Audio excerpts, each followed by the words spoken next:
Bon, on va commencer. Bonsoir à toutes et à tous. Merci d'être venus si nombreux. On ouvre aujourd'hui cette nouvelle année des jeudis de la MSHE. Voilà. Alors, pour ouvrir ce cycle de conférences cette année, je vais changer de casquette. Et donc, Cyril et moi, je dis petite diapositive, je crois, de présentation.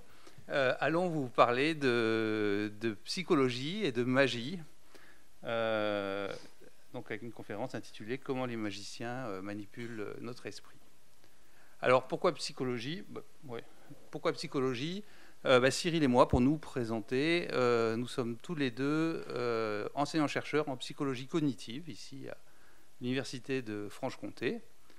Alors, qui n'est plus Marie-Louis Pasteur, pardon, il y a des vieux réflexes, qui a changé de nom. La psychologie cognitive, en deux mots, c'est la branche de la psychologie qui étudie les processus cognitifs. Donc, on cherche à comprendre, à modéliser comment fonctionne le raisonnement, la mémoire, la perception, quels sont les mécanismes qu'on utilise pour apprendre. Voilà.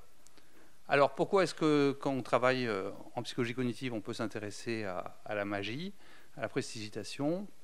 Alors d'abord, dans les présentations, je veux dire que Cyril est enseignant-chercheur en psychologie, mais il est aussi, depuis des années, magicien. Et puis, il invente, entre autres, depuis quelques années, il vend aux magiciens des tours de magie qu'il réalise et qu'il invente. Donc, il a un peu la double casquette. Alors, je disais, pourquoi s'intéresser à la magie quand on est psychologue et qu'on fait de la recherche en psychologie ? Eh bien, l'idée, c'est que pour étudier des mécanismes, globalement, c'est intéressant quelquefois de s'intéresser au moment où ces mécanismes défaillent, ont des dysfonctionnements. Alors il y a tout un champ de la psychologie qui fait ça, qui s'appelle la neuropsychologie, où on va aller étudier ce qui se passe quand vous avez une lésion cérébrale, quand vous êtes atteint d'une maladie neurodégénérative. Et en étudiant les dysfonctionnements, on peut comprendre comment fonctionne le normal, comment marchent les processus cognitifs. Alors nous, l'approche dans laquelle on s'inscrit, et ce qu'on va vous raconter un petit peu aujourd'hui, choisit d'aborder ça de manière un petit peu différente, puisqu'on va étudier les magiciens, les prestidigitateurs. Alors pourquoi les magiciens ? Les magiciens, ils sont depuis des centaines d'années des spécialistes finalement des failles de notre cognition. Ils savent, alors on reviendra dessus pendant toute cette conférence, mais quand on dit ils savent, ils connaissent, souvent c'est des connaissances intuitives. Ça ne veut pas dire qu'ils ont une bonne connaissance de comment fonctionne notre cognition, mais en tout cas, ils ont une bonne connaissance des moyens de tromper notre système cognitif. Et ce qu'on va vous raconter, notamment aujourd'hui, c'est que vraiment le grand allié du magicien, c'est notre cerveau. La plupart des tours s'appuient sur les limites de notre fonctionnement cognitif. Et donc, pour nous qui sommes chercheurs en psychologie cognitive, aller étudier les magiciens, c'est aller étudier des spécialistes justement des failles de notre esprit. Alors sur la diapo qui est là, on a mis une petite à droite de la diapo, une petite présentation de la couverture d'un vieil ouvrage de Conan Doyle. Alors j'aime bien commencer nos présentations par un peu cette métaphore. Dans le monde perdu de Conan Doyle, des explorateurs, mais un notamment, découvre en Amérique du Sud une zone coupée du monde dans laquelle subsistent des dinosaures, des animaux préhistoriques oubliés. Et quelque part, avec Cyril, on aime bien dire qu'en allant étudier la magie et les magiciens, on va peut-être découvrir un peu un monde perdu de la psychologie, c'est-à-dire des processus cognitifs, ou en tout cas des aspects de certains processus cognitifs qu'on ne connaîtrait pas à ce jour et que peut-être les magiciens connaissent. Bon, dans ce qu'on va vous raconter aujourd'hui, on n'a pour l'instant découvert aucun dinosaure psychologique, mais en tout cas, étudier la magie est un bon outil probablement pour comprendre un peu les limites de notre cognition. Donc aujourd'hui, il va être question de psychologie, de magie et des interactions entre les deux. Alors, je vais passer la parole à Cyril. C'est des travaux assez anciens qui ont commencé à s'intéresser à cette question, notamment par quelqu'un qui s'appelle Binet. Je te laisse. Il y a plus d'un siècle. Donc Alfred Binet, il est connu pour être l'un des créateurs des premiers tests d'intelligence en France. Et en fait, c'est quelqu'un de très curieux qui va s'intéresser aux personnes qui sont hors normes, notamment par exemple les calculateurs de génie. Alors pourquoi les personnes hors normes? L'idée de Binet, c'est de se dire finalement, en comprenant les personnes hors normes, on va pouvoir comprendre certaines limites du normal. Donc en étudiant le hors norme, on comprend les limites du normal. Il va s'intéresser à des personnes hors normes, des experts ou des expertes, les magiciens ou les magiciennes. L'idée étant que, comme l'a dit André, les magiciens sont les plus grands experts au monde dans la manipulation de l'esprit humain.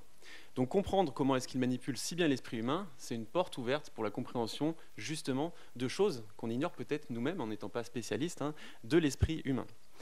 Sachant qu'il y a des découvertes faites par les magiciens depuis une centaine d'années, par exemple le détournement d'attention, qui sont manipulés sur scène depuis des centaines d'années, que nous on redécouvre en psychologie depuis 40 ans, à peu près 50 ans. Donc il y a vraiment des choses peut-être à fouiller derrière ça. Donc il va inviter à la Sorbonne deux des plus grands magiciens de son époque. C'est un peu les Copperfield ou David Blaine, si vous connaissez, de son époque, à la Sorbonne. Et il va les interviewer et il va étudier leurs tours de magie en les disséquant. Il va disséquer ces tours de magie avec une technologie qui est unique à l'époque, une méthode expérimentale nouvelle, originale, la chronophotographie. Alors pour celles et ceux qui ne connaissent pas la chronophotographie, vous avez un exemple ici. La chronophotographie, c'est comme l'ancêtre de la caméra, c'est comme une sorte de mitraillette qui va prendre plein de clichés de photos à la suite en 1 seconde. Et du coup, vous allez pouvoir disséquer les mouvements des animaux, par exemple, pour comprendre leur mécanique, ou des magiciens dans le cas présent. Et Binet se rend compte d'une chose intéressante, c'est qu'en regardant les photographies une par une, l'illusion qui était si forte à vitesse réelle, sous les yeux, disparaît totalement. Alors selon Alfred Binet, si l'illusion dans ces photographies instantanées disparaît, c'est parce qu'en fait, dans ces photographies, il y a une suppression des processus psychologiques qui sont une des causes principales de la magie. Quel processus? Par exemple, le détournement d'attention. Par exemple, le discours du magicien qui va créer des attentes chez les spectateurs ou chez les spectatrices. Ce discours, c'est ce qu'on appelle le boniment. Ça peut être aussi notre manière, on a parfois des difficultés, on le verra avec quelques exemples, à décomposer des mouvements compliqués, à décomposer des séquences d'événements visuels qui sont inhabituels. Donc toutes ces choses-là disparaissent dans la photo. Ça montre une chose, la prestidigitation, c'est pas un problème au niveau sensoriel, c'est pas une limite sensorielle, c'est pas le magicien qui va plus vite que les yeux, prestidigit, la rapidité des doigts, mais c'est plutôt un problème au niveau des limites de l'esprit humain. On va vous montrer quelques-unes de ces limites. Alors j'enchaîne, André, avec un petit exercice pour vous. Un petit tour, peut-être. Ouais, on va le faire maintenant. Ouais, je pense que c'est bien. Tu penses? Ouais. Allez. J'ai besoin en fait, on va commencer par un petit tour. Ce sera le seul qu'on va faire en live. Alors, est-ce que quelqu'un veut se porter volontaire pour ce tour de magie? Quelqu'un de proche, si possible. Mais... Voilà, et à partir de ce tour, pendant que Cyril s'installe, on va ensuite vous présenter comme ça une espèce de petit panorama des outils, si vous voulez, psychologiques qui sont la boîte à outils des magiciens, et puis en essayant de les expliquer un petit peu à partir de ce qu'on sait en psychologie. Votre prénom? Axel. Axel.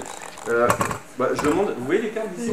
C'est un jeu américain, donc on a des cartes un petit peu différentes, le cas pour le king, pour le roi par exemple. C'est un exemple. Je vais vous demander, est-ce que vous pouvez juste toucher une carte naturellement, celle qui vous vient? Alors, ouais, vous la prenez et vous la montrez à tout le monde. Il n'y a pas de retour caméra, j'espère, sinon je vais enlever. Non, il n'y a pas de retour caméra. Vous la montrez à tout le monde, c'est bon? Voilà. Votre choix était libre sur 52. Je regarde pas, sur 52 cartes, à peu près un choix entièrement libre. Il n'y a pas eu d'influence, on est d'accord. Je vais la voir, comme ça au moins je suis au courant. Alors c'est pas magique jusque-là. Faites de trait. Non, mais faut prêter. Est-ce que vous pouvez simplement, du bout du doigt, vous enfoncer la carte au milieu du jeu? Vous appuyez dessus. Voilà, parfait. Vous la voyez encore un tout petit peu dépassée. Et là, regardez, elle a complètement disparu. Elle a vraiment disparu. En fait, celle de trait. Votre choix était libre, on a dit. Alors, c'est juste, je me permets, parce qu'en fait, alors j'ai pas 52 poches, je me suis sinon pour poser la question. Celle-ci est vide, notamment. Et j'ai une poche dans laquelle j'avais une carte aussi, que j'ai mis vraiment dans un top loader. Si vous connaissez Pokémon, ça sert à ça. C'est un set de traits. C'était votre carte. Voilà, merci beaucoup.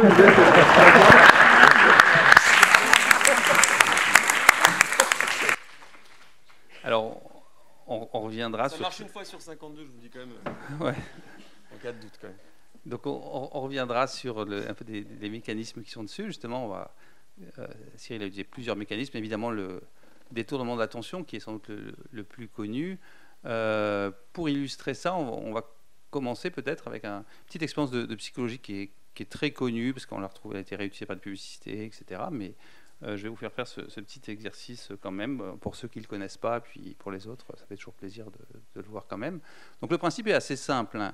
L'idée, c'est que un certain nombre de tâches charge beaucoup notre esprit. Certaines tâches peu, d'autres beaucoup. Ici, je vais vous donner à faire une tâche qui charge pas mal l'esprit, qui peut être par moments un peu difficile. Donc vous allez avoir un groupe de personnes ici que vous avez à l'écran avec des t-shirts blancs, des t-shirts noirs. Et ce qui va vous être demandé, c'est de regarder les personnes qui sont là en t-shirt blanc. Et ces personnes vont se faire des passes avec un ballon. Et donc ce qu'on va vous demander dans votre tête, c'est de compter ces passes, mais attention, de compter ces passes en séparant dans votre tête les passes qui sont faites directement et les passes qui sont faites avec un rebond sur le sol. D'accord ? Donc on va lancer le petit film et on reviendra dessus tout à l'heure, je vous expliquerai pourquoi. On vous demande simplement de compter les passes dans votre tête. Ok ? C'est parti. Et concentration, je sais qu'il est tard.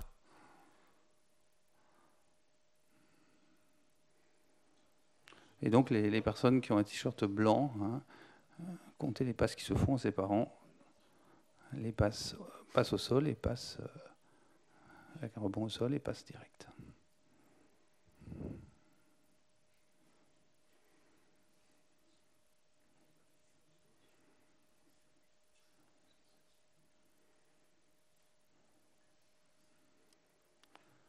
Ok, donc normalement 16 passes, vous avez peut-être séparé passe au sol et passe directe. Alors ici, c'est une illustration, c'est pas le film d'origine, une expérience extrêmement célèbre en psychologie qu'on doit à Simon et Chabry, qui s'appelle le gorille invisible, puisque dans l'expérience d'origine comme ici, sous vos yeux, quelqu'un déguisé en gorille a traversé les personnes en train de se faire des passes. Et ce que montrent Simon et Chabry, c'est que la plupart des personnes ne remarquent pas qu'un gorille a traversé les passes. Levez la main les personnes qui ne l'avaient pas vu, le gorille. Et qui ne connaissaient pas l'expérience. Ok. Qui n'ont pas vu le gorille, hein, qui ont échoué à détecter le gorille. Voilà. Levez les mains les personnes qui ont détecté autre chose d'étrange dans cette vidéo. Ok. Levez les mains les personnes qui ont détecté que j'ai changé de couleur de t-shirt entre le début de la vidéo et la fin. La menteuse. J'en étais sûr, hein. Dès le début, je me suis dit, il y a quelque chose. Vous voulez que je vous rende votre montre, au fait ? En réalité, donc, ouais, en réalité, donc on peut, en même temps que on peut repasser la vidéo peut-être en même temps. Trop long. Oui, bah. Donc, évidemment, quelqu'un déguisé en gorille a traversé la vidéo sous vos yeux. Ce que montrent Simon et Chabry, c'est que la plupart des gens ne le remarquent pas. Et ici, c'est une version un peu différente qui est aussi pour les gens qui connaissent déjà la vidéo. Quelque chose d'autre a changé. En fait, entre le début de la vidéo et la fin de la vidéo, la couleur du rideau a changé sous vos yeux. Et il est très probable que beaucoup d'entre vous ne l'ont pas remarqué, y compris des gens qui connaissent l'expérience.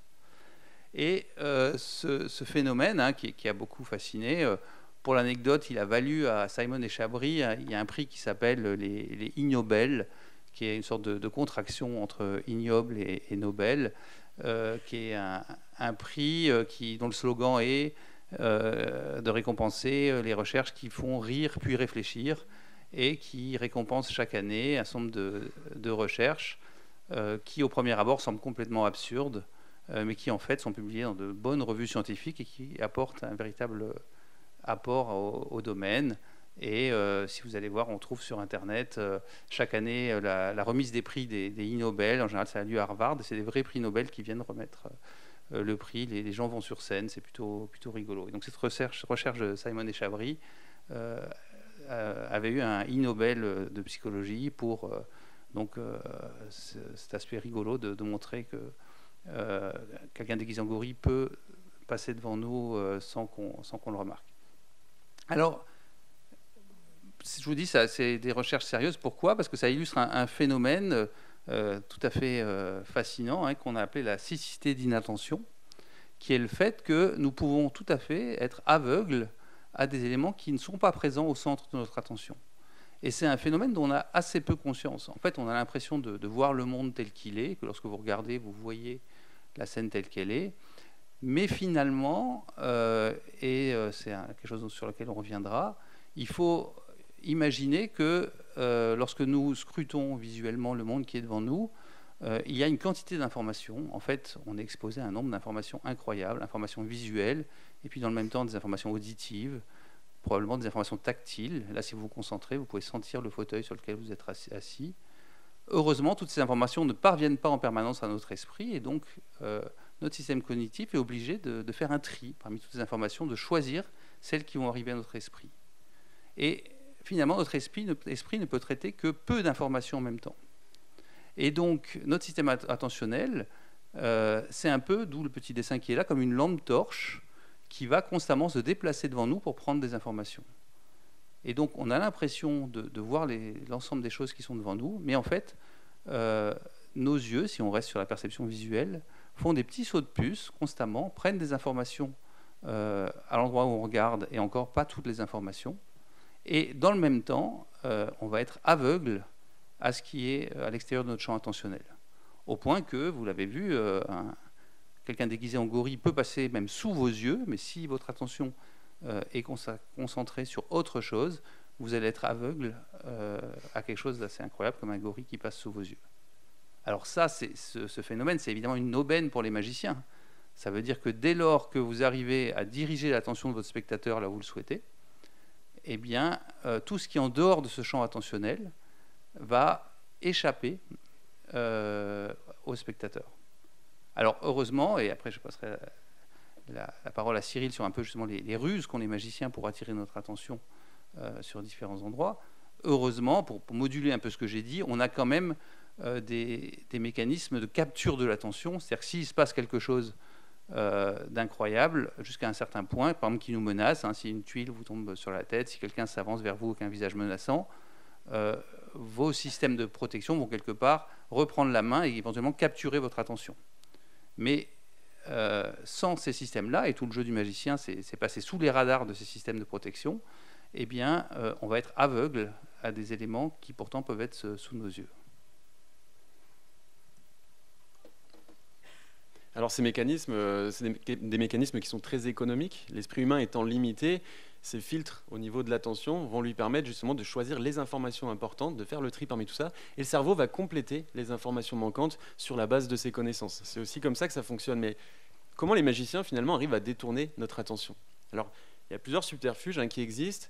Il y a une technique qui est connue depuis très longtemps, dont Alfred Binet parlait déjà dans son premier article qui a plus de 100 ans, et qui était déjà décrite par Robert Houdin, qui est considéré comme le père de la magie moderne en France, qui s'appelle le regard magnétique. Alors c'est quoi le regard magnétique? C'est quelque chose qu'on a redécouvert en psychologie il y a à peu près une quarantaine d'années.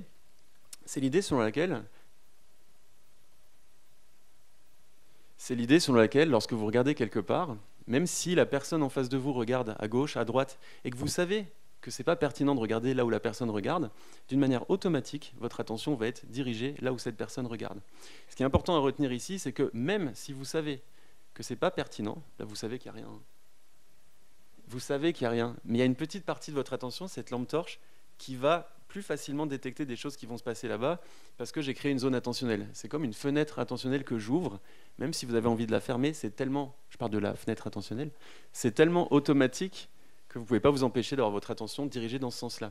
Et les magiciens et les magiciennes utilisent beaucoup ce regard pour créer des attentes, pour créer des fenêtres attentionnelles. Tout à l'heure, pendant le tour de cartes, j'ai regardé ma main qui tenait rien du tout. D'ailleurs, c'était une solution qui n'existe pas, il n'y a pas de carte dans ma main. Et en regardant cette main, ça dirige encore plus l'attention en direction de cette main. Et donc, si l'attention est dirigée là, les fenêtres attentionnelles étant ici, tout ce qui se passe en dehors de ce cadre n'est pas détecté, notamment ce qui était en vision périphérique Axel, c'est ça, d'Axel, au niveau de mon oreille, c'était détectable en périphérie, mais il ne détecte pas ça à ce moment présent. Une autre chose, une autre technique qui est beaucoup utilisée par les magiciennes et les magiciens, c'est ce qu'on appelle le boniment. C'est ce flux de parole constant. On assomme souvent de paroles, on parle beaucoup quand on est magicien, on le sait. C'est pas juste pour décorer, c'est simplement que nos ressources attentionnelles étant limitées, si on surcharge de paroles la personne, elle a plus d'informations à traiter. Et donc ça va venir siphonner ces ressources attentionnelles. Ayant moins de ressources attentionnelles, on va davantage fonctionner à l'économie. Et fonctionner à l'économie, c'est quoi? Je vous l'ai dit, c'est utiliser des filtres de moins j'ai de ressources disponibles, plus il faut que je trouve l'unique information pertinente, et plus il faut que j'ignore tout ce qui n'est pas pertinent. Donc le magicien va surcharger cognitivement avec la parole, avec des problèmes à résoudre, avec des blagues aussi, ce qui fait qu'après, il va plus facilement détourner notre attention vers des zones prioritaires et finalement loin de zones secondaires sur lesquelles se passe le mouvement secret, comme la carte sur l'oreille. Si vous regardez la vidéo plus tard, vous verrez vraiment que c'était pas du tout naturel ce que j'ai fait. C'était vraiment évident, mais on l'a pas détecté pour autant. Peut-être de votre angle, mais pas de l'angle d'Axel. Alors il y a une étude qui a montré ça en psychologie. C'est une étude qui visait à faire disparaître un clown à monocycle. C'est comme un tour de magie.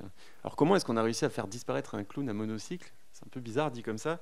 Eh bien, c'était dans un milieu vraiment écologique. C'était sur un campus universitaire. Donc c'est écologique parce que c'est vraiment une observation dans un milieu naturel de l'individu.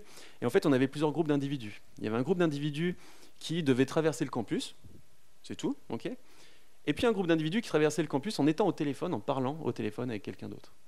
Ce que les participants ignoraient, c'est qu'en plein milieu de leur chemin, ils croisaient la trajectoire d'un clown à monocycle qui vraiment croisait leur chemin en plein milieu du campus, comme vous pouvez le voir sur le schéma à gauche.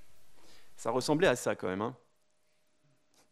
Donc imaginez, vous êtes en train de traverser un campus, il y a ce gars, vous voyez, il l'ignore complètement d'ailleurs. Et les résultats de cette étude, c'est quand même assez intéressant, montrent que plus de 50%, la moitié des gens qui marchent seuls, donc sans être au téléphone, ne détectent pas ce clown à monocycle tellement ils sont pris sur l'objectif, la fenêtre attentionnelle tout droit de là où ils sont en train d'aller. Et ce chiffre augmente beaucoup plus, à peu près 70%, lorsque les personnes sont au téléphone, c'est-à-dire lorsque leurs ressources attentionnelles sont siphonnées par la personne au téléphone. Donc faites attention évidemment quand vous êtes au volant. C'est pas une blague, si vous êtes au volant et que votre système attentionnel est surchargé, vous allez avoir votre attention qui va être capturée par certaines choses prioritaires et vous allez peut-être manquer des éléments dangereux qui sont un peu plus secondaires à l'instant T. Alors, d'habitude, c'est Cyril qui fait des tours de magie, mais je voulais essayer, comme je travaille avec lui depuis pas mal d'années, d'en faire un aussi. Donc, dans alors, vous m'excuserez si je rate, j'ai moins l'habitude.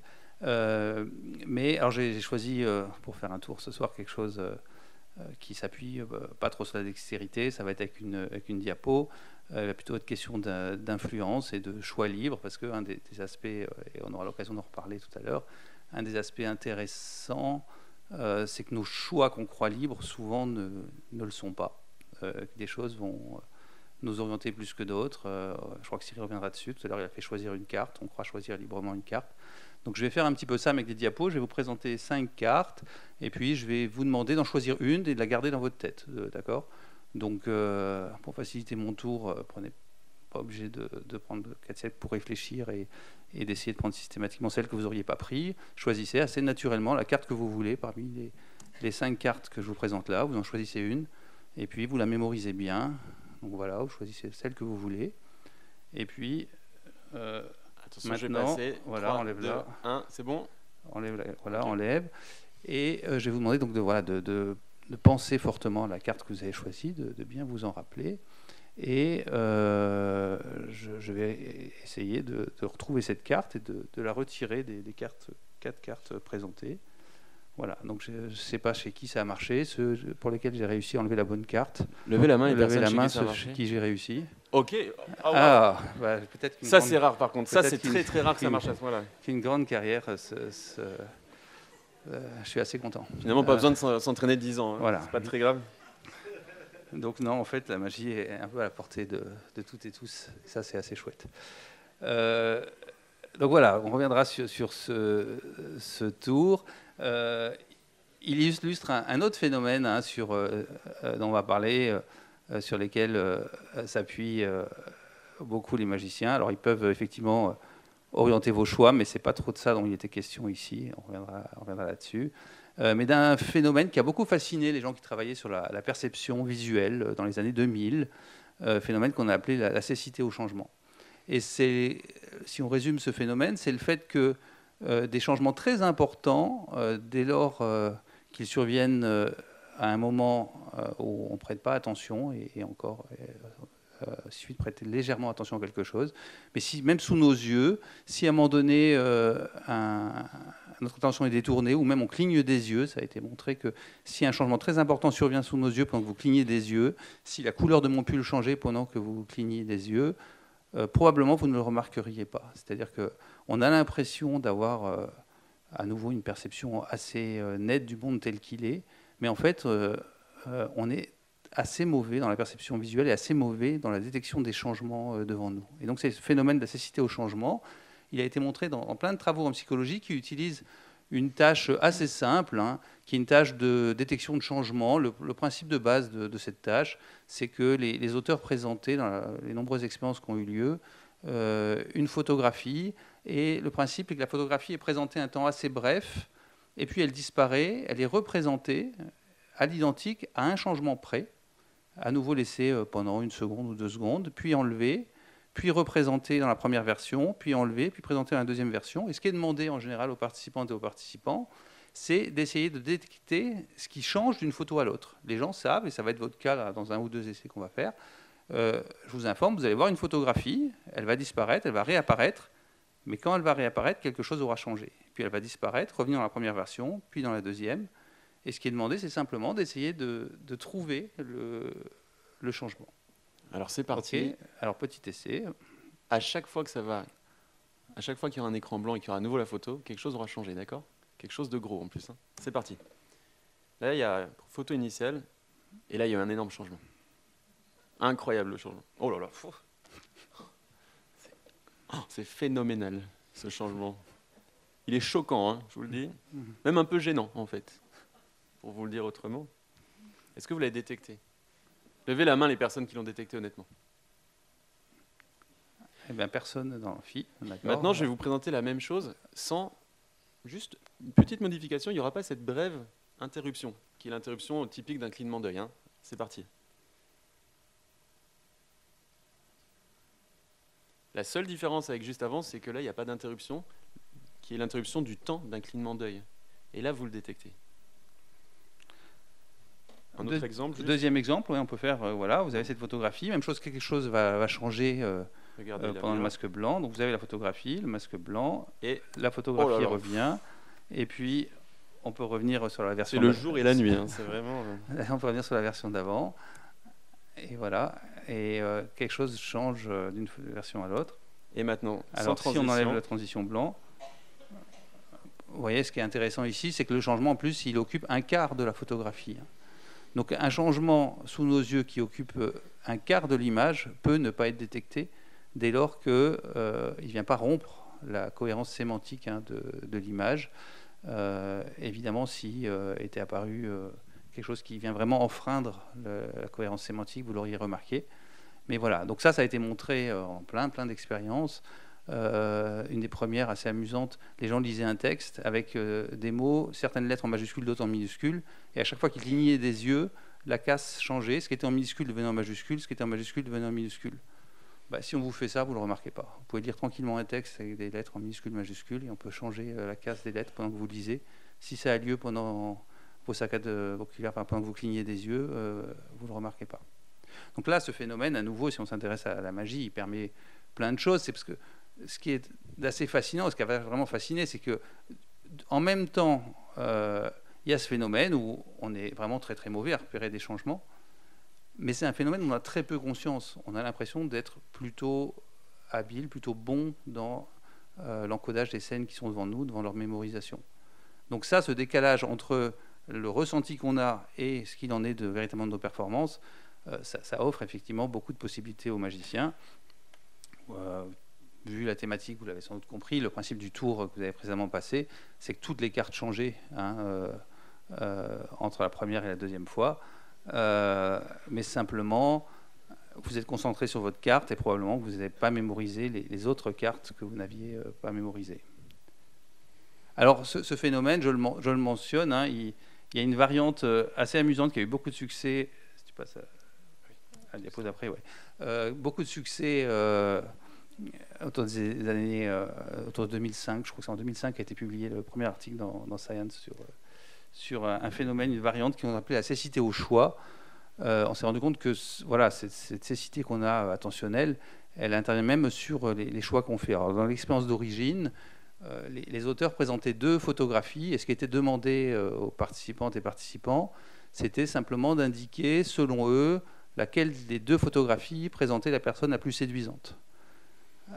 Alors, dans cet exemple-là, par exemple, assez naturellement, la personne choisit la personne de droite, et le principe de l'expérience et que une fois qu'elle a choisi la photographie, l'expérimentateur lui tend la photographie et lui demande de justifier son choix. Et le principe de l'expérience, c'est que par un petit tour de passe-passe, la photographie qui est tendue n'est pas la photographie qui a été choisie, mais l'autre.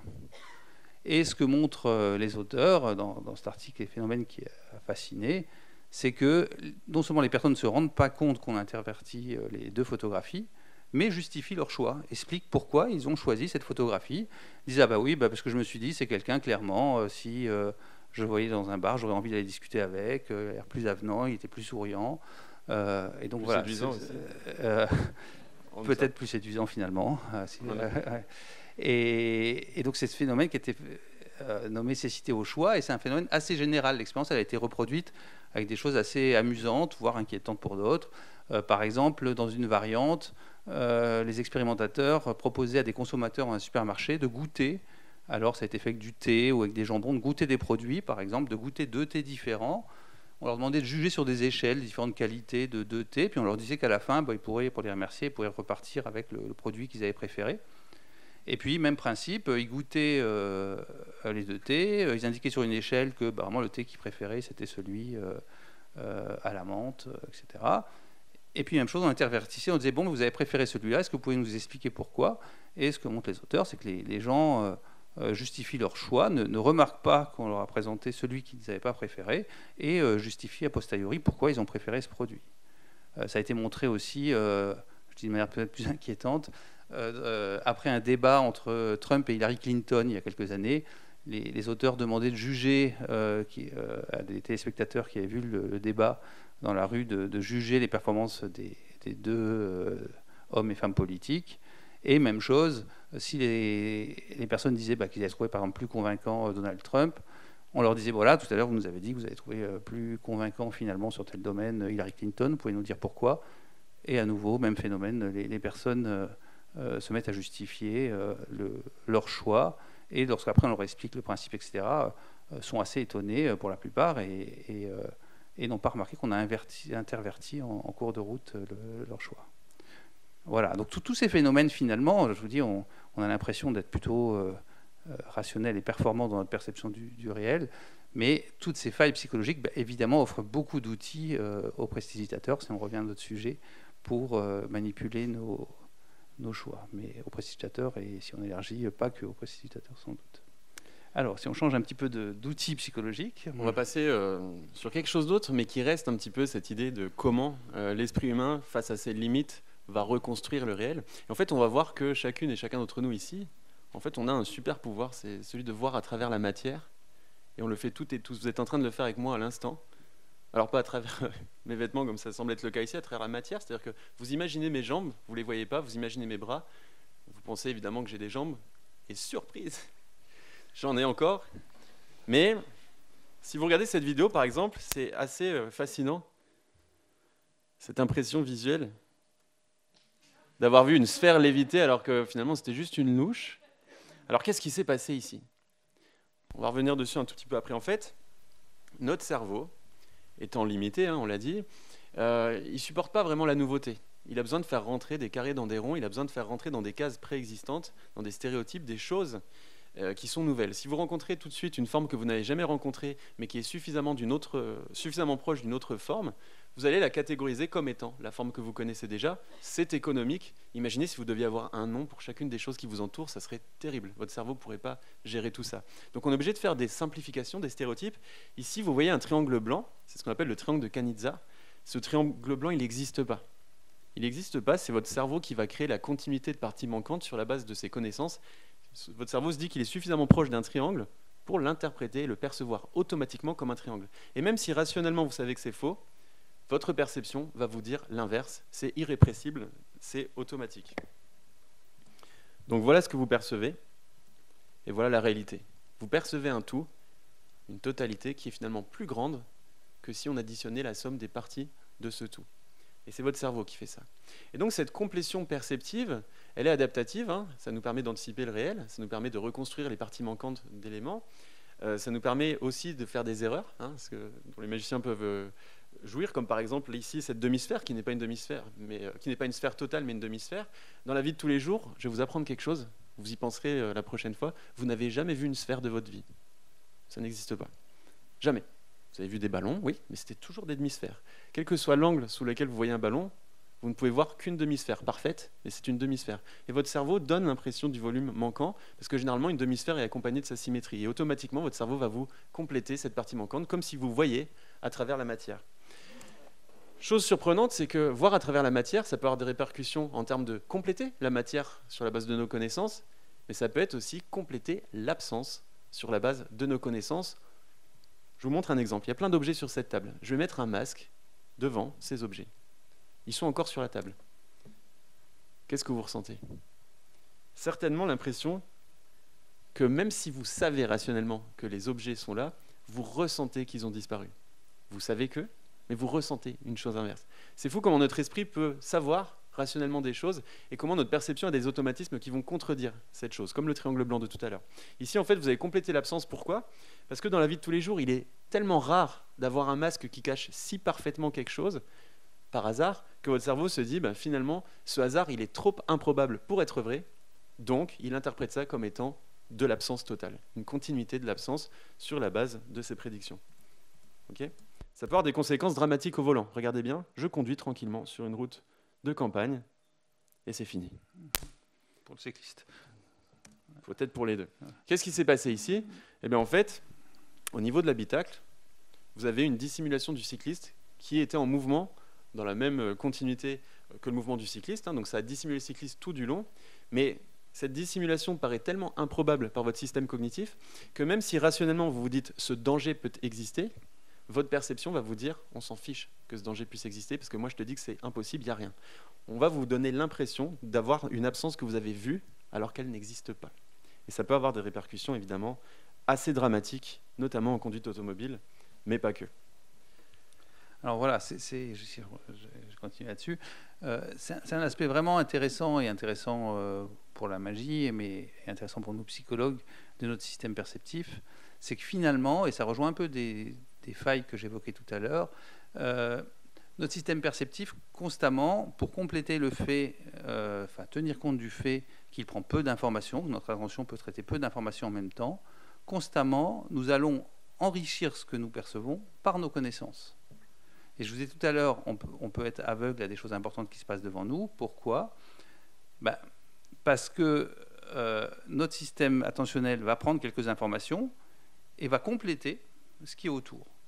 Vous savez que vous êtes dans un amphi, vous êtes en train de nous regarder, vous savez, quand vous me fixez, en fait, vous prenez de l'information au moment où vous me fixez que quasiment sur moi, mais simplement, vous complétez votre image avec ce que vous avez pris comme information tout à l'heure. Tout à l'heure, vous aviez sans doute pris l'information qu'il y avait derrière un écran, devant un pupitre, etc. Et en permanence, vous enrichissez avec vos connaissances. Et ça peut être montré dans un certain nombre de phénomènes, et ça peut être utilisé en magie. On va commencer par une petite illustration avec sans doute un des premiers tours avec ceux de Binet avoir été étudié en psychologie dès 1900, cette fois-ci par quelqu'un qui s'appelait Triplett, qui a publié un article là-dessus en 1900. Alors, petite vidéo avec Cyril ayant quelques années de moins. Regardez attentivement. Aucun jugement, évidemment.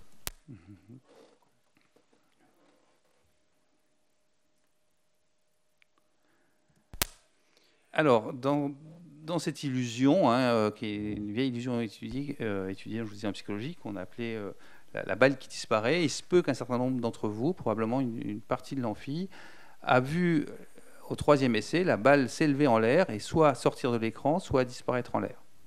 En vérité, dans ce qui a été filmé ici, il n'y a que 2 lancers. Le troisième lancer n'a pas eu lieu. Cyril a escamoté la balle et a levé la main. Et simplement, pourquoi est-ce qu'une partie importante des personnes voit la balle au troisième lancer quitter la main et disparaître, voire rester jusqu'à quitter l'écran?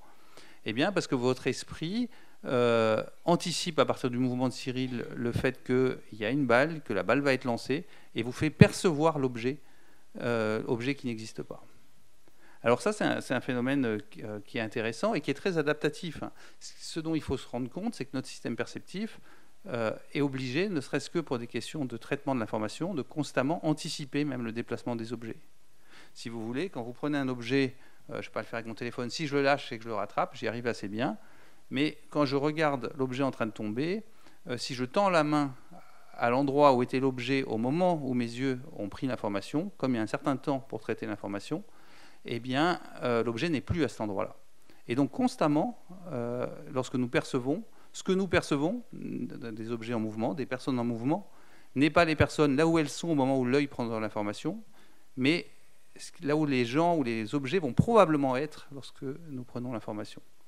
Alors, ça a été montré en psychologie dans plein d'expériences qui marchent très très bien. En général, ces expériences, ça peut être fait, c'est ce qui est illustré, je crois, ici sur la diapositive, de manière très simple. Hein. C'est des tâches dans lesquelles vous êtes face à un écran, vous voyez un objet, un point. Ici, c'est un point noir. Il faut imaginer que vous êtes face à l'écran. Pour gagner du temps, on ne va pas vous faire passer l'expérience, mais vous êtes face à l'écran, le point noir se déplace, disparaît au bout d'un moment, et vous devez simplement cliquer avec la souris à l'endroit, si c'est fait avec une souris, vous devez cliquer à l'endroit où l'objet a disparu. Si on fait ça, ce qu'on observe, c'est que systématiquement, les personnes cliquent toujours un peu plus loin dans le sens du déplacement. C'est-à-dire que votre système perceptif anticipe le déplacement à venir, et finalement, vous voyez l'objet toujours un peu plus loin que là où il était. Alors, ce qui illustre bien en plus dans ce phénomène le rôle des connaissances, c'est que très tôt, on s'est aperçu d'un phénomène un peu curieux, c'est ce qui est illustré ici, c'est que si on fait se déplacer le point noir de haut en bas dans certains essais et de bas en haut dans d'autres, ben, l'effet est toujours un peu plus fort de haut en bas que de bas en haut. Le déplacement, l'endroit où on clique est toujours un peu plus éloigné de l'endroit du véritable déplacement. Et l'explication avancée, c'est de dire, c'est parce qu'on a des connaissances sur la gravité, et donc le déplacement est vu, anticipé comme plus important vers le bas. Ici aussi, sur le déplacement horizontal, sur le déplacement horizontal, si on fait ça, on s'est aperçu, enfin les premiers chercheurs qui ont étudié ça, le point noir est placé un peu plus loin dans le sens du déplacement, mais aussi un peu plus bas.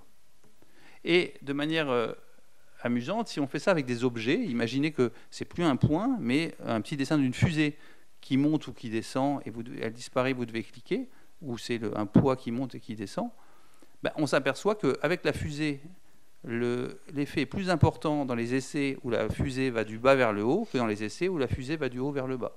Mais si c'est un poids, l'effet est plus important dans les essais dans lesquels l'objet va du haut vers le bas. Et à nouveau, l'idée, c'est qu'on a des connaissances en mémoire sur ce que c'est qu'une fusée, votre système perceptif a des connaissances sur ce que c'est qu'un poids, et va adapter votre perception, finalement, à vos connaissances sur le monde. Et de manière amusante, dans le même article, les auteurs montrent que si on prend le même dessin de la fusée, qui est là, je crois que s'il appuie encore une fois... Hop. Je crois que non. Ah ouais. Il y a un petit problème là-dessus. C'est pas grave. Si on prend le petit dessin qu'on fait et que simplement, dans certains essais, on dit que c'est une fusée et dans d'autres, on dit que c'est un immeuble, même dessin. Celui-là que je pointe en haut Celui qui est en haut à gauche. Oui. Il faut imaginer il se déplace sur l'écran, il disparaît, vous cliquez là où il était. Si on l'a appelé fusée, l'effet est plus important que si on l'a appelé immeuble. Et puis, ce qui est présenté en bas, c'est que l'effet est plus important si l'objet est pointu que s'il est arrondi. Donc, constamment, nos connaissances interviennent pour anticiper les mouvements. Et ça, à nouveau, ça va être très utilisé par les magiciens. C'est ce qui fait que un magicien qui va passer une pièce de monnaie d'une main à une autre, vous allez, à un moment donné, voir la pièce de monnaie dans la main, même si le déplacement était fictif, parce que votre système perceptif aura anticipé et vous fait voir des choses qui n'existent pas.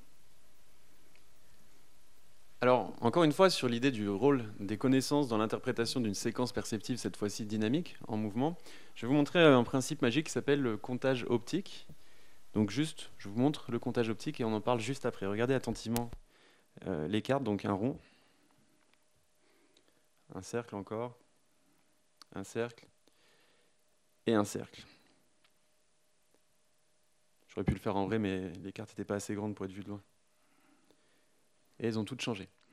Donc ici, le principe qui fonctionne, en général, une majorité des participantes et des participants, c'est un principe assez simple. En réalité, à chaque fois, donc j'ai 4 cartes, je montre la carte du dessous du jeu, je retourne mon poignet, et au lieu de prendre la carte du dessous du jeu, celle que je viens de montrer, je prends celle du dessus du jeu, ce qui n'est pas du tout naturel, ça n'a aucun sens de faire ça. Et je fais ça à 4 reprises. Celle du dessous, je retourne le poignet, je prends celle que je n'ai pas montrée, c'est-à-dire celle du dessus. Je fais ça à 4 reprises. Et pour la plupart des personnes, même si on connaît le tour, on a cette impression perceptive que 4 ronds ont été distribués, alors que ce n'est pas logique. Comment est-ce que ça fonctionne ? Dans cette séquence perceptive, en fait, on a une manière de distribuer les cartes qui n'est pas habituelle, qui n'est pas prototypique, mais qui est suffisamment proche d'un modèle mental qu'on a d'une distribution de cartes, dans laquelle, à un moment donné, une carte est montrée, une carte est prise, une carte est posée, théoriquement, si elle qui a été montrée, prise et posée, est censée être la même. Et ce modèle mental suffit pour que, lorsqu'on voit cette séquence inhabituelle, eh bien, on fasse rentrer ce rond dans un modèle mental qui est suffisamment proche, l'idée qu'en fait, c'est la même carte qui a été posée, alors que ce n'est pas le même. Je vous montre les deux distributions, une fausse et une vraie. Donc la vraie est au-dessus, la fausse est en dessous. Regardez comme c'est similaire perceptivement.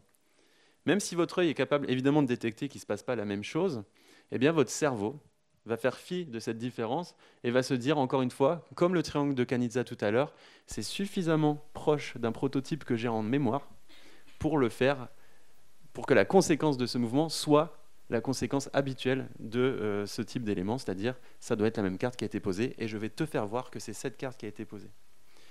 Alors ça montre le rôle des connaissances dans notre perception, surtout lorsqu'on est exposé à des séquences perceptives ambiguës, inhabituelles, mais proches de ce qu'on connaît. Et ce type de processus peut être employé en magie, mais aussi pour des raisons un peu plus obscures, lorsqu'on fait ce qu'on appelle des séances occultes. Il y a une expérience qui avait été menée à l'époque où, en gros, vous rentriez dans une pièce avec un groupe de personnes, il fait très sombre, et il y a une personne qui vous explique que voilà, on va invoquer les esprits tous ensemble. Il y a une petite clochette sur la table, il y a une boule rouge, et en fait, à un moment donné, la personne dit que la boule rouge va se mettre à voler. La boule rouge se met vraiment à voler. Alors en fait, c'est une personne derrière la table avec une baguette noire qui fait voler la boule rouge, vu que c'est sombre. C'est ce qu'on appelle du black art, du noir sur noir, ça ne se voit pas. Donc ça, c'est vrai. Donc déjà, tout le monde se dit, wow, il se passe un truc un peu fou. Et puis ensuite, pour un groupe de participantes et participants, l'expérimentateur, qui est un faux médium, ne va rien dire, et puis il va poser une question aux participants, est-ce que vous avez vu quelque chose bouger dans la pièce? La plupart des gens ne voient rien bouger, parce que rien n'a bougé, à part la balle rouge, évidemment. Par contre, pour l'autre moitié des personnes, il dit, bon, la table va se mettre à voler, elle se met à bouger, elle commence à léviter, Et là, qu'est-ce qui se passe? Il y a beaucoup plus de personnes qui sont persuadées d'avoir perceptivement vu la table voler. Et cette impression que la table s'est mise à bouger, elle est d'autant plus forte que vous croyez au paranormal, c'est-à-dire que l'idée que la table bouge soit cohérente, que cette suggestion verbale soit cohérente avec vos attentes. Donc ça montre comment vos croyances, vos connaissances, qui peuvent être parfois suggérées verbalement, vont parfois mener votre esprit à interpréter dans un sens plutôt que dans l'autre un événement perceptif ambigu. Il est rendu ambigu ici par le manque de luminosité, tout simplement. Alors, on pourra revenir sur celui dont parlait Cyril s'il y a des questions après. Autre mécanisme utilisé par les magiciens, psychologique, qui nous intéresse beaucoup avec Cyril, sur lequel on a pas mal travaillé. On a appelé cette partie, pensez pas un ours blanc, parce qu'en fait, le phénomène, de manière assez amusante, on le retrouve évoqué dans un ouvrage de Dostoïevski, dans lequel Dostoïevski dit la chose suivante, voilà, essayez, la citation exacte est imposée, mais essayez de vous imposer cette tâche de ne pas penser à un ours blanc, vous pouvez essayer de le faire. Et ce qu'il dit, c'est que vous allez observer, c'est que c'est absolument impossible. Le simple fait d'évoquer le fait de ne pas penser à un ours blanc fait que cette image d'ours blanc va obséder votre esprit et que vous allez justement ne pas réussir à penser à autre chose. Alors ça, c'est un phénomène psychologique assez massif, qui s'observe de plein de façons différentes.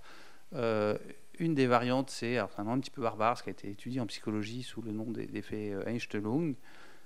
Mais l'idée, c'est que, et c'est économique, c'est constamment, lorsqu'on est face à des objets, face à des problèmes, eh bien, la solution la plus familière qu'on a pour le problème, l'usage le plus courant qu'on a pour les objets, nous vient automatiquement à l'esprit.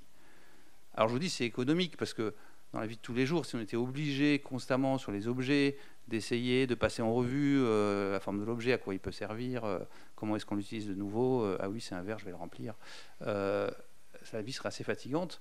Donc on a ce fonctionnement automatique, très économique, mais ça a un coût, une perte de flexibilité. Donc cet effet Einstellung, c'est cette perte de flexibilité, le fait que lorsque vous êtes face à des objets, c'est très compliqué de sortir, si c'est des objets par exemple, de l'usage courant connu des objets. Alors en psychologie, ça c'est connu depuis très longtemps. Dans l'exemple ici, vous avez un gobelet et un rouleau de papier. Si on vous demande d'essayer d'imaginer d'autres usages possibles de ces deux objets que ceux que vous connaissez couramment, le problème pour essayer d'être créatif, c'est que dans votre esprit arrive automatiquement le fait qu'un gobelet, ça se remplit avec du liquide, et c'est très difficile de se détacher de ça. Alors que vous pourriez tout à fait inventer des usages beaucoup plus créatifs des objets. Donc je vous dis, c'est un phénomène adaptatif, c'est un phénomène massif. Le fait que les choses nous arrivent de manière familière, les choses familières nous arrivent automatiquement à l'esprit, mais c'est un véritable frein à la créativité. Et ça, ce frein à la créativité, c'est un extraordinaire outil pour les magiciens, et qui était déjà évoqué par Eugène Robert Houdin, hein, il y a plus d'un siècle. C'est ce que les magiciens appellent la fausse solution. C'est l'idée selon laquelle, dans un tour, si le magicien arrive à guider votre esprit sur l'idée que la solution du tour qu'il va faire réside dans quelque chose, que la boîte a un double fond, qu'il va en fait attirer votre attention ailleurs, que la prégnance de cette solution dans votre esprit va vous rendre aveugle à la véritable solution du tour. Et c'est un phénomène massif, alors qui est utilisé par les magiciens. On a retrouvé un petit film assez rigolo qui montre ça. On peut le passer, puis j'en redirai deux mots. Mesdames et messieurs, j'ai découvert dans les terres une propriété merveilleuse. Arrivée à son plus haut degré de concentration, cette liqueur, si on la fait respirer à un être humain, il parle de le l'éther. patient devient aussi léger qu'un ballon. Donc il explique que l'éther, c'est une propriété très volatile, et qu'en le sniffant, ça va rendre la personne aussi légère qu'un ballon, parce que c'est volatile.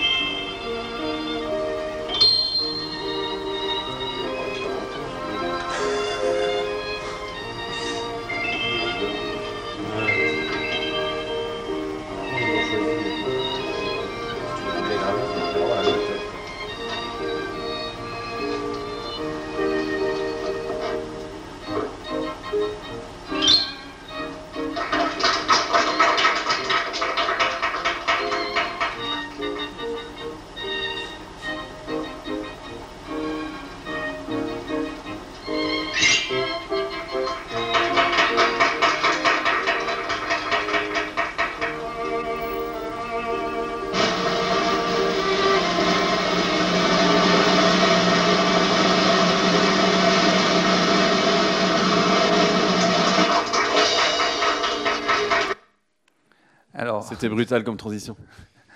Dans cet exemple assez amusant, les choses sont assez extrêmes, hein. Évidemment, probablement, le magicien ici sait que le spectateur ne va pas être dupe du fait que le fait de respirer de l'éther rend la personne légère. Mais, et c'est ce que montrent plein de travaux en psychologie, même une solution absurde, ou vous savez fausse, finalement, elle va occuper de la place dans votre esprit. Ça va être compliqué de s'en détacher, et ça va vous rendre beaucoup plus compliqué de trouver la vraie solution du tour. C'est-à-dire que le simple fait d'évoquer une solution, et dans des travaux avec Cyril, on a montré que ça marchait même avec des solutions fausses, hein. C'est-à-dire qu'une solution, vous savez qu'elle n'est pas possible, mais le simple fait qu'on vous l'évoque va vous rendre aveugle à la vraie solution du tour, solution que vous trouveriez éventuellement si on ne vous avait pas évoqué une fausse solution. Et donc ça, c'est vraiment un outil très puissant, utilisé en magie, cet effet Einstellung, cet effet que si on vous met quelque chose dans l'esprit, en fait, et ce qui est incroyable, c'est que même si vous savez que c'est faux, hein, avec toutes les fake news et tout ça, ça offre des choses assez vertigineuses. C'est-à-dire que même si vous savez que c'est faux, finalement, ça occupe de la place dans l'esprit, ça rend très compliqué de penser à des alternatives. Et voilà, et ça, c'est un outil vraiment massif utilisé en magie. Je me permets de rebondir, mais c'est toujours un principe d'économie, en fait. C'est-à-dire que l'esprit humain étant très limité, lorsqu'une solution est activée, cette solution est plus accessible que d'autres solutions. Et étant plus accessible, finalement, il va être moins coûteux d'aller dans cette direction que d'inhiber cette solution, ce qui prend des ressources cognitives, hein, pour aller chercher quelque chose ailleurs qui n'existe peut-être pas. Donc c'est comme si vous vous perdez, vous allez tout droit. Est-ce que vous prenez le choix de faire demi-tour, ce qui a un coût en termes d'essence, hein, et d'aller plus loin, sachant que vous ne savez pas où est-ce qu'est la bonne solution? Généralement, vous allez continuer tout droit parce que perdu pour perdu, c'est plus économique de continuer dans cette direction. Alors quelque chose de totalement différent, on va rester un peu dans le côté mystique. Est-ce que vous pensez que j'ai la capacité de lire dans votre esprit? Peut-être pas.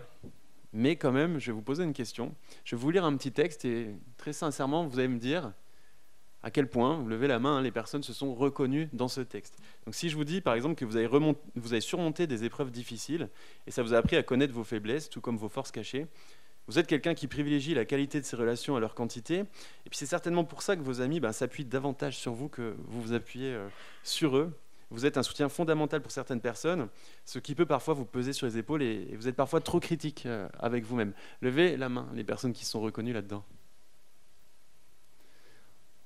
les autres ne sont pas honnêtes, mais c'est d'attribution externe, mais c'est ce qu'on appelle l'effet Barnum. Alors l'effet Barnum, c'était une technique qui était très employée justement dans les cirques Barnum à l'époque, pour faire semblant qu'on pouvait lire dans les pensées des gens et apprendre et bien les connaître. En fait, l'effet Barnum, c'est ce qui est utilisé dans les horoscopes. C'est des phrases qui sont tellement génériques que tout le monde peut raccrocher les wagons et s'y retrouver d'une certaine manière. Et les études qui ont été menées sur cet effet Barnum montrent quelque chose d'intéressant. C'est que lorsque vous êtes exposé à ces phrases très générales, qui concernent tout le monde, les personnes ont l'impression que ça les concerne davantage eux que les autres, si et seulement si c'est des choses positives. Par contre, quand c'est des choses négatives, du type vous appuyez plus sur les autres qu'ils s'appuient sur vous, et ben là les gens ont tendance à se dire que non, là ça concerne vachement plus les autres que moi. Donc ça souligne quelque chose d'assez humain, ce besoin de se sentir plus unique que les autres, mais seulement quand c'est positif. Donc voilà, c'était intéressant de le souligner, c'est une technique qui est très utilisée en voyance notamment, mais pas que. Donc méfiez-vous de ces choses-là, même si vous croyez en l'horoscope. Alors j'enchaîne rapidement, parce que sinon on va manquer de temps, mais tout à l'heure j'ai vraiment utilisé une technique en magie qui s'appelle le forçage. Donc pour la carte d'Axel, je lui ai vraiment forcé le choix de cette carte. Alors forcer, c'est pas négatif, c'est un terme qu'on utilise en magie. J'ai juste rendu cette carte plus accessible qu'une autre. Lorsqu'on doit faire des choix, parmi 52 cartes, tous les choix sont équipotents, c'est-à-dire qu'en fait, ils ont tous la même probabilité d'être choisis lorsque les faces sont de dos. Jusqu'à preuve du contraire, vous n'avez pas une préférence pour un dos plutôt qu'un autre dos. Donc quand je vous présente des dos, pourquoi vous allez faire un choix? Pourquoi vous ne restez pas bloqué devant ce jeu de cartes? En fait, vous allez choisir le choix qui est le plus économique pour vous, c'est-à-dire celui qui va nécessiter le moins d'énergie. Je ne dis pas exactement comment j'ai fait, mais je l'ai fait. Il suffit qu'il y ait une carte qui soit un peu plus accessible que l'autre physiquement, visuellement, pour que votre esprit, naturellement, choisisse ce principe de moindre résistance, c'est-à-dire ce chemin facile d'accès.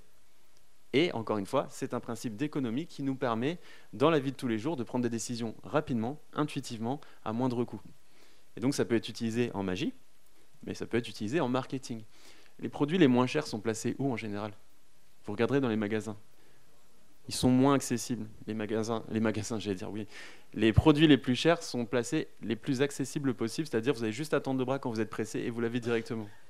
Donc ces processus, finalement, ils existent dans la vie de tous les jours. Et on est toujours confronté à ce principe de moindre résistance, c'est-à-dire la chose la plus facile d'accès, c'est le choix qu'on va faire si tous les choix sont, entre guillemets, équipotents, ont autant de chances d'être choisis de base, si vous n'avez pas une préférence forte initialement. Voilà.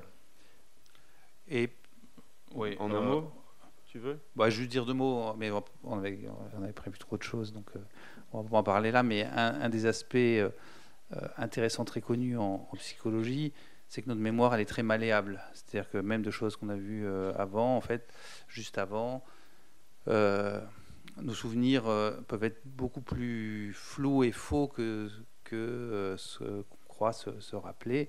Et les magiciens vont pouvoir éventuellement jouer sur nos souvenirs, modifier nos souvenirs. Et il y a tout un pan de recherche en psychologie.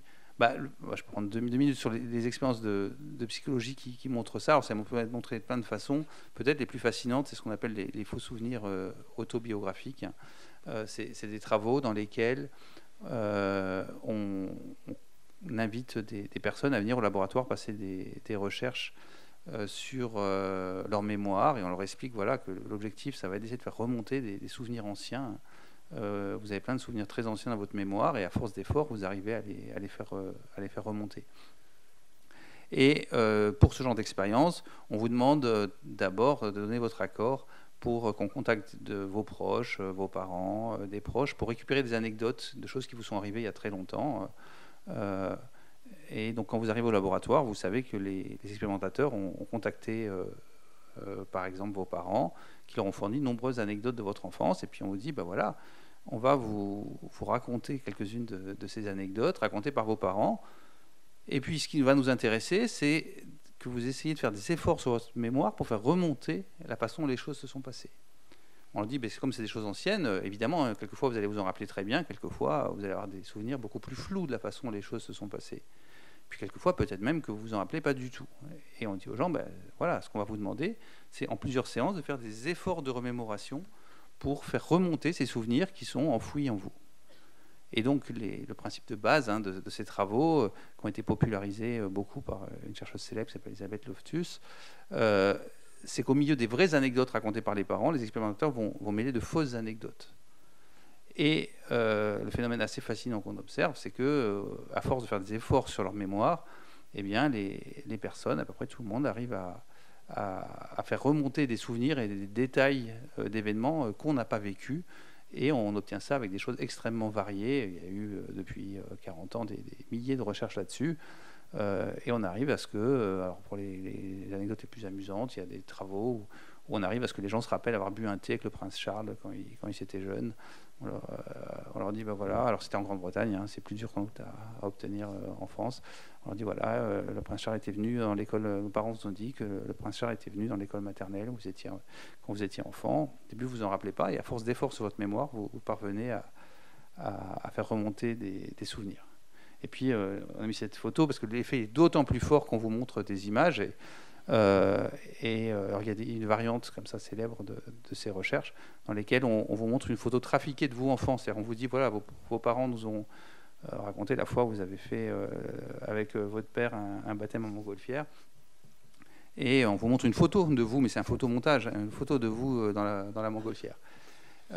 Cyril rigole beaucoup parce qu'il a fait le montage et c'est lui enfant. Et c'est la tête d'André sur une vieille femme, mais on ne le voit pas ici. Et avec des photos, l'effet est massif. Les gens, le fait de pouvoir s'appuyer sur des images, les gens se rappellent véritablement d'avoir vécu plein de choses à force d'efforts. Et ça, alors, en magie, ça joue sans doute de manière assez intéressante et amusante, notamment après coup. Quand les gens vous racontent des spectacles de magie, quand vous connaissez un petit peu la magie, vous racontent des choses qui n'ont pas pu se dérouler comme ils le racontent. Mais comme ils le racontent, le tour devient absolument incroyable. Et très souvent, vous reconstituez votre souvenir de ce qui s'est passé au tour de magie. À ce moment-là, vous vous rappelez sincèrement des choses comme ça, mais le tour en devient encore plus incroyable à cause de cette malléabilité de votre mémoire. Peut-être on va finir là-dessus. Il y a un tour de magie qui a eu dans l'histoire 2 fois les honneurs de la revue Nature, qui est une grande revue scientifique. C'est le mystère de la corde indienne, alors qui existe dans des versions plus ou moins incroyables ou dans les versions les plus incroyables du tour, telles que ça a pu être raconté. Un mage lance une corde en l'air qui tient, il monte, il y a un nuage, il monte dans le nuage. Il y a quelqu'un d'autre, un de ses assistants aussi, il coupe en morceaux dans le nuage son assistant, les morceaux tombent, il descend, puis il ressuscite. Il y a plein de variantes comme ça. Et ce qui a été montré dans les articles scientifiques, c'est que dans les récits de ce tour, des gens qui ont pu l'observer en Inde, etc., plus on remonte loin, plus le tour est incroyable. C'est-à-dire qu'il y a sans doute des phénomènes de mémoire comme ça, et plus on va loin, et puis même les auteurs du 2e article dans la revue Nature montrent qu'en plus à l'origine tout vient probablement d'un article fin 19e siècle avec un canular, avec un jeu de mots qui invente ce tour, et ce tour est en un siècle tellement passé dans les choses populaires qu'il y a plein d'anecdotes de gens qui la racontent, etc. Voilà pour ce petit panorama rapide. On va finir par une petite page de publicité. On est là que pour ça. Enfin, moi personnellement, c'est... Si certains, voilà, avec Cyril, on a sorti un ouvrage on a gonflé les prix pour la conférence. J'avais pas vu qu'il avait rajouté le prix. On peut pas se faire confiance. Un ouvrage, voilà, qui reprend un peu ce qu'on vous a raconté, avec même des petits QR codes qui montrent, qui renvoient aux vidéos des tours et puis plein d'autres choses. Si ça vous amuse d'en savoir plus, vous pouvez aller lire cet ouvrage. Et même la librairie Forum nous a même donné des exemplaires pour ceux qui voudraient l'acheter à l'issue de la conférence. Mais sinon, vous le trouverez dans la librairie. Voilà pour la petite page de publicité. Et puis, on peut prendre un temps de questions et réponses et discussions autour de ce qu'on vous a raconté. Merci de votre attention. Bonsoir, merci pour la conférence. J'avais une question. Quand vous nous montrez, vous savez, la vidéo avec le véhicule et le cycliste qui arrive sur notre gauche, oui. Il n'y a rien cognitivement qui nous prévient du danger, sachant que c'est un danger potentiellement mortel? Non, alors c'est une bonne question. En fait, c'est le problème des automatismes. C'est qu'en fait, ça va plus vite que le raisonnement rationnel et c'est tellement automatisé qu'en fait, ça va nous donner une impression perceptive qu'on voit à travers l'habitacle. Donc, en toute sincérité, au lieu d'interpréter cet habitacle comme étant un cache, ce qui nous préviendrait d'un danger, ou ce qui pourrait faire émettre l'hypothèse ou la conditionnelle qu'il y a peut-être un danger derrière, vu que ça nous donne une impression de percevoir ce qu'il y a derrière, à l'instar de l'arrière du ballon, on a l'impression de le percevoir alors qu'il n'existe pas, et bien en fait, on va croire ce qu'on voit, enfin ce qu'on perçoit, c'est pas ce qu'on voit, hein, c'est ce qu'on perçoit, parce que vraiment notre cerveau nous dit, voilà, c'est du vide derrière, c'est comme si l'habitacle devenait transparent. Du coup, non, ça ne nous prévient pas du danger. Et c'est pour ça que finalement, il y a beaucoup d'accidents qui sont, entre guillemets, honnêtes, où les gens se disent, mais en fait, je ne l'ai pas vu venir. Mais oui, parce que ça peut réellement arriver.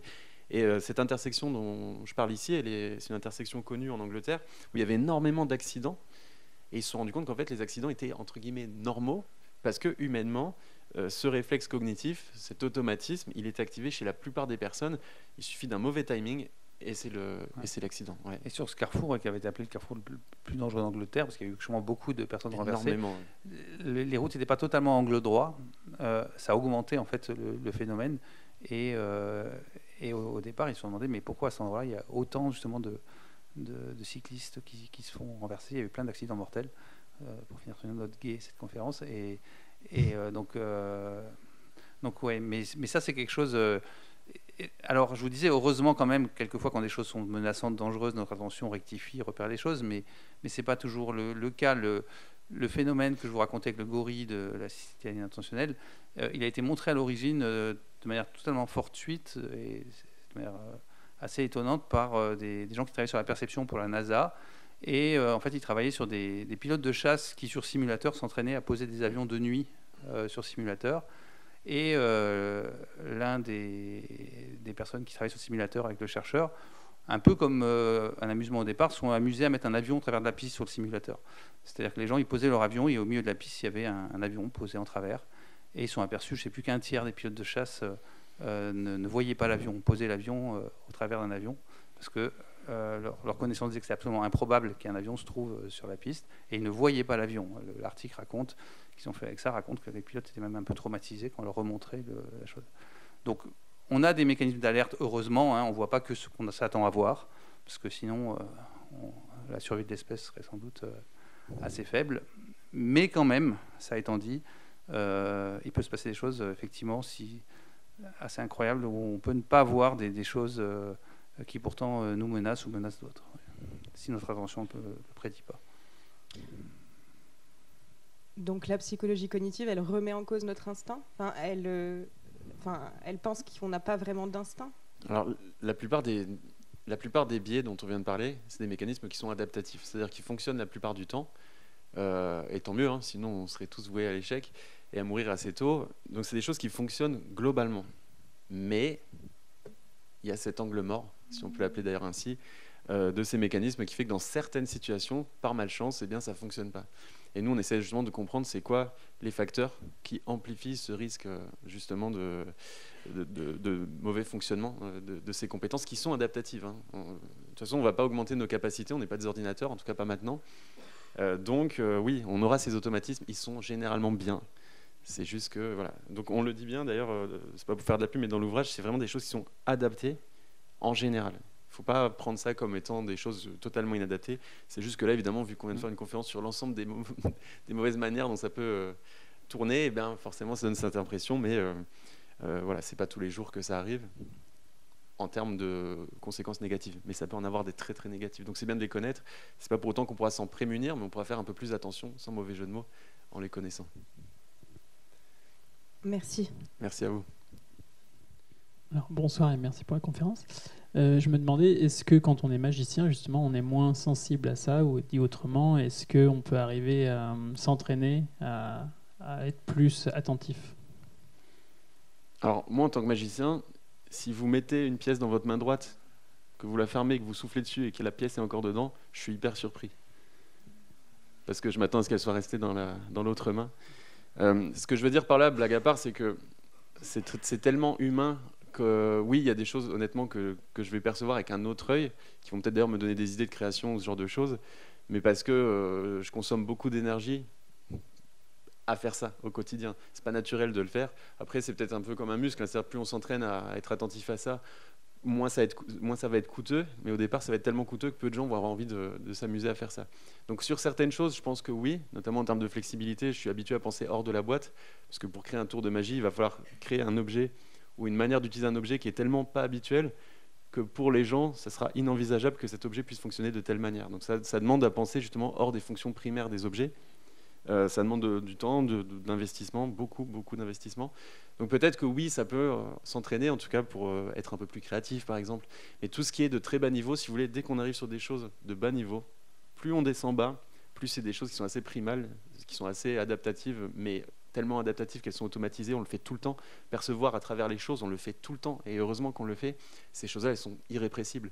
Le triangle de Canizza, le jour où j'arriverai à ne plus voir le triangle blanc, je commencerai à m'inquiéter. Après, il y a des variations interindividuelles. Il y a peut-être des personnes qui vont continuer à voir le triangle blanc, même si j'éloigne d'autant plus les Pac-Man. Voilà, ça peut exister. Mais c'est tellement irrépressible. Plus on va sur du bas niveau, moins on va pouvoir de toute manière... voilà. Après, c'est quand même bien de garder ça à l'esprit, par exemple en voiture, de se dire, quand il y a une intersection, attention, si ça se trouve... Moi, j'y pense par contre souvent. Hein. Je me dis, purée, là, il y a la feuille morte, elle m'a déconcentré. Est-ce que... Et ouais, ça peut être important. Mais c'est hyper coûteux, par contre. Quotidiennement, c'est pas forcément adapté, parce que, étant coûteux, peut-être que je vais pas penser à autre chose qui aurait été nécessaire à ce moment-là. Donc ça a du pour et du contre. Mais plus c'est de bas niveau, et moins je pense que l'entraînement sera vraiment efficace, à mon avis. Après, il y a des choses avec l'expertise qui demandent moins de ressources. Hein. Au début, conduire et parler au téléphone, c'est impossible. Après, c'est pas conseillé, mais c'est plus possible. Donc l'expertise joue aussi sur la dose d'attention nécessaire pour une tâche, pour arriver à des choses qui sont quasiment simultanées. Donc oui, ça peut se travailler, mais je veux dire, globalement, travailler son attention globalement, et pas sur un domaine très spécifique, je pense que ça devient compliqué. Oui. Si je peux répondre dans ces... Voilà. Merci. Bonsoir, merci. J'avais une question assez simple, c'est dans ces manipulations de l'esprit, j'appelle ça comme ça, j'aimerais savoir votre vision sur l'effet de groupe, parce qu'on parle aussi, moi ce qui m'inquiète un peu, c'est tous les fake news, vous l'avez évoqué tout à l'heure, et je me dis quel est l'effet, est-ce qu'il y a un effet dopant lié au groupe et à la masse? Alors, il n'y a pas beaucoup d'études. En général, les études que nous, on mène en psychologie expérimentale... Je vous ai perdu, vous êtes là. C'est le groupe. En psychologie expérimentale, c'est souvent, en tout cas nous, en psychologie cognitive, on est plus sur l'individu, et on fait des moyennes sur les individus, notamment. On travaille moins sur les effets de groupe. Après, en psychologie sociale, on peut travailler sur ces effets de groupe. Donc, moi, je n'ai pas fait vraiment d'études là-dessus pour essayer de comprendre comment le groupe allait amplifier ou désamplifier ce genre de choses. Après, je pense que la magie, c'est quelque chose, comme l'a dit André tout à l'heure, où on a vraiment cette espèce de contagion émotionnelle. C'est-à-dire que quand on voit, c'est comme quand vous allez voir un humoriste ou une humoriste, hein, moi je suis devant ma télé tout seul le soir, je ne vais pas éclater de rire devant la personne. Enfin, peut-être vous, je ne sais pas, on ne se connaît pas encore, mais généralement, quand vous êtes dans une salle, il y a une espèce d'ambiance, hein, il y a un truc impalpable, qui fait que là, vous allez déployer des choses qui ne sont pas naturelles, pareil devant un spectacle de magie. Donc, oui, l'effet de groupe fait qu'à un moment donné, on va, entre guillemets, trouver une moyenne de groupe et un peu se conformer certainement au groupe. Ça dépend du groupe dans lequel on est. Mais je pense qu'il peut y avoir vraiment ces contagions émotionnelles qui jouent énormément sur l'effet magique. Je sais que j'avais un collègue à Londres qui avait essayé justement de montrer les tours de magie seul ou en groupe.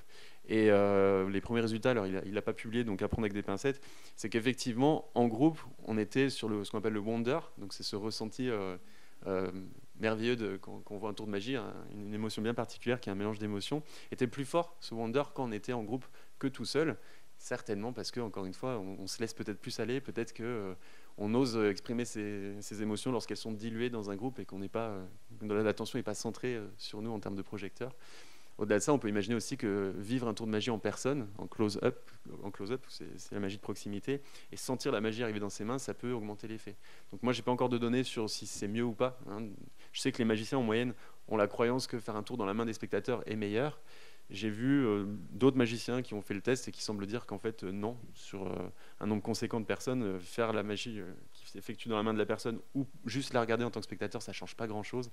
Donc voilà, c'est des questions qui sont encore ambiguës en termes de réponses. Peut-être qu'elles auront des réponses plus tard. Mais juste, alors c'est pas une pirouette, mais ça joue sans doute, comme le dit Cyril, sur le plaisir du tour de magie. Après, c'est peut-être pas aussi pour ça que c'est pas notre objet principal, c'est que et c'est ce qui est assez fascinant par rapport à plein d'autres phénomènes psychologiques, c'est que les phénomènes qu'utilisent les magiciens sur ce qui produit l'effet sont obligés d'être des phénomènes très massifs. Qui marchent à peu près chez tout le monde. C'est-à-dire qu'il y a des phénomènes psychologiques qui marchent chez une personne sur deux, etc. Quand vous êtes un magicien, vous ne pouvez pas vous permettre d'utiliser un truc qui marche sur une personne sur deux dans la salle. Parce que si, quand vous faites votre tour de magie, la moitié des gens ont vu le truc, vous n'allez pas faire grande carrière de magicien, quoi. Et donc, et c'est ce qui est intéressant à étudier la magie pour nous psychologues, c'est qu'on est forcément sur des effets psychologiques qui sont très puissants et sur lesquels il y a peu de variabilité. Par contre, il y a sans doute une grande variabilité, par exemple dans le ressenti, ça c'est évident du tour, quoi. Que le côté émerveillement que peut produire le tour est sans doute amplifié en groupe, mais sur les mécanismes psychologiques, la plupart sur lesquels il s'appuie, c'est conçu pour. La magie ne peut pas se permettre de faire des choses alors qu'il y a... On a tendance à dire c'est un peu la cuisine interne, mais en psychologie, dans les travaux sur le raisonnement, dans plein de choses, quand on étudie un phénomène qui marche chez 30% des gens, on est très content, on publie un article scientifique et on est super content. Quand vous êtes un magicien, un phénomène qui marche à 30% des gens, ça va pas. Enfin, il vous faut des choses qui sont vraiment extrêmement robustes. Donc c'est sans doute aussi une des raisons pour lesquelles, dans ce domaine-là, on n'étudie pas tant que ça, à part sur les aspects plaisir, les phénomènes de groupe et le fait qu'il y ait du monde ou pas. Merci à vous. Et si j'osais, j'aurais une question supplémentaire ou complémentaire. Vous n'avez pas évoqué, en tout cas ça n'a pas été démontré ce soir, mais il y avait l'idée de manipuler les esprits. Et moi, ce qui m'intéressait aussi, ou ce qui m'impressionne, c'est qu'on arrive à amener des gens sur scène et à leur faire penser qu'ils sont des chiens, qu'ils font autre chose, etc. Ça, c'est l'hypnose. Un hypnose, voilà. Ouais, alors je ne rentrerai pas dans le sujet du mentalisme ou de l'hypnose pour plein de raisons. Bon, si je vais le dire, en fait, le mentalisme n'existe pas. Il n'y a personne... Alors j'ai rencontré des magiciens qui sont quand même assez dans le truc. Il n'y a pas de mentaliste qui arrive à lire votre langage corporel et à savoir à quoi vous pensez. Ça n'existe pas. Alors ils vendent ça comme étant le cas, mais ça n'existe pas. Le mentalisme, c'est de la magie simulée avec donner l'impression qu'on arrive à faire ces choses-là, mais il y a des gens, on va dire, qui vont un peu trop loin dans la manière de vendre ça. Moi, je ne suis pas forcément d'accord avec ça, c'est pour ça que je défends ce point, mais peu importe. Il y a des mentalistes qui ne seront pas contents si je le dis. Puis il y a des mentalistes honnêtes qui disent ce que vous allez voir, c'est de la magie, entre guillemets, c'est des trucs, mais vivez-le comme, avec cette parenthèse, comme au théâtre, on va faire croire que...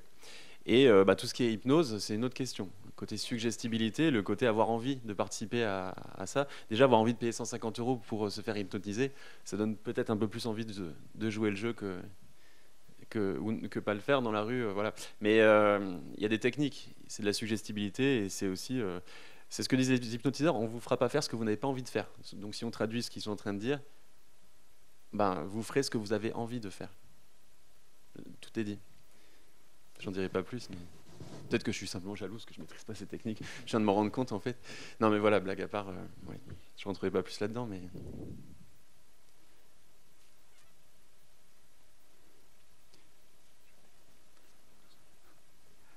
Ok, si pas d'autres questions, merci à toutes et tous d'être venus. Et donc je vous rappelle, le prochain jeudi de la MSHE, c'est dans un mois exactement, sur un sujet très différent, mais qui s'annonce passionnant. On est très content de faire venir une historienne spécialisée de cette question de Paris autour du droit à l'avortement. Donc merci, je vous encourage à revenir dans un mois. Bonne soirée. Bonne soirée, merci.